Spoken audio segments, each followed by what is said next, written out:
Our lesson today comes from Romans chapter 12, verses 9 through 21. Listen for the word of the Lord. Let love be genuine. Hate what is evil. Hold fast to what is good. Love one another with mutual affection. Outdo one another in showing honor. Do not lag in zeal. Be ardent in spirit. Serve the Lord. Rejoice in hope. Be patient in suffering. Persevere in prayer. Contribute to the needs of the saints. Extend hospitality to strangers. Bless those who persecute you. Bless and do not curse them. Rejoice with those who rejoice. Weep with those who weep. Live in harmony with one another. Do not be haughty, but associate with the lowly. Do not claim to be wiser than you are. Do not repay anyone evil for evil, but take thought for what is noble in the sight of all. If it is possible, so far as it depends on you, live peaceably with all. Beloved, never avenge yourselves, but leave room for the wrath of God.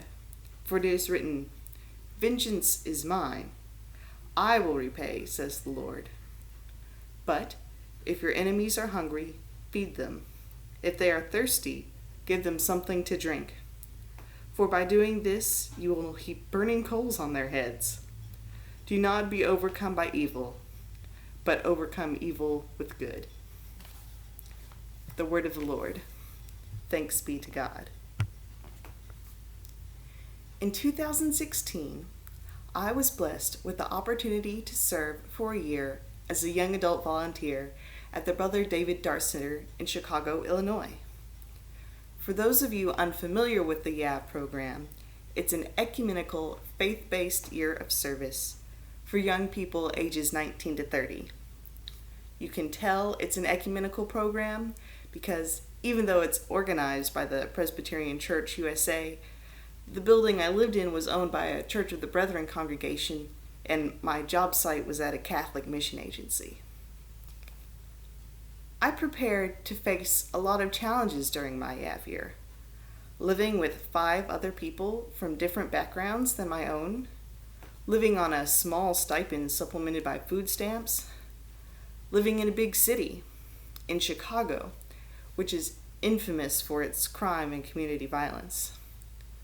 What I was not prepared for, what was one of the hardest parts of my year, even more so than figuring out whose turn it was to buy groceries for the house, was sitting down once or twice a month to make small talk for an hour with a person experiencing homelessness.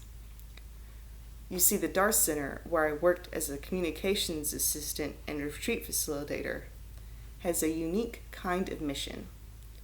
Groups of high school and college students come to the Chicago expecting to do mission work, to labor for God, and most of the groups do spend a day or an afternoon sorting food at a food pantry or working with children at an after-school program.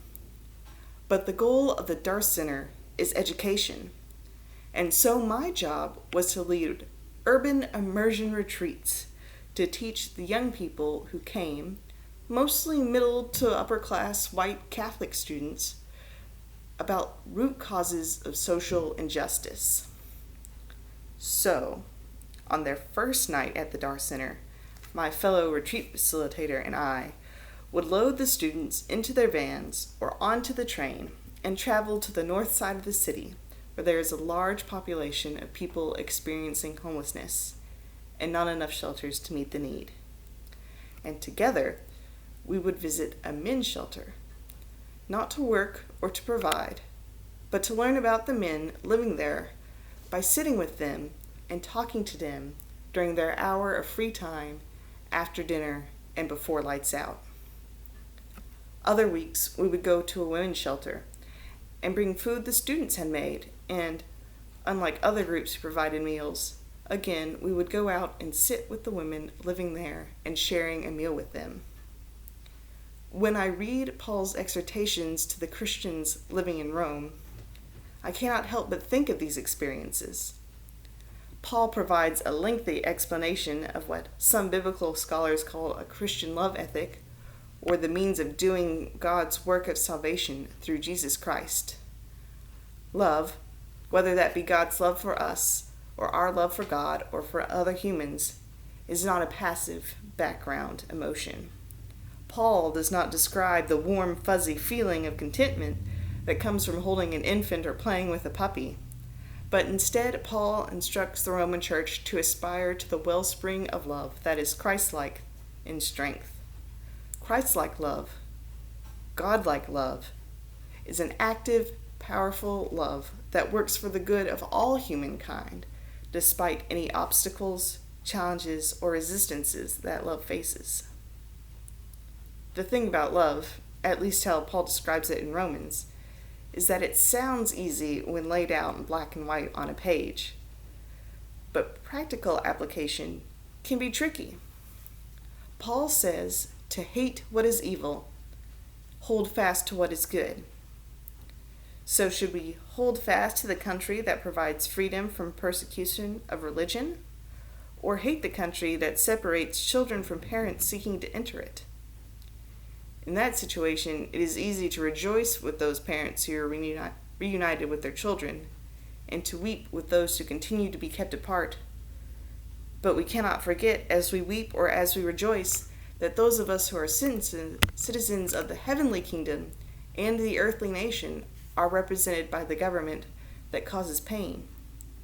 And are we supposed to tell those parents of detained children to bless those who persecute you, bless and do not curse them? As Paul writes to the Romans, as a United States citizen, that would be impossible for me to say to those parents, but as a Christian, should I still say it? Personally, I would not.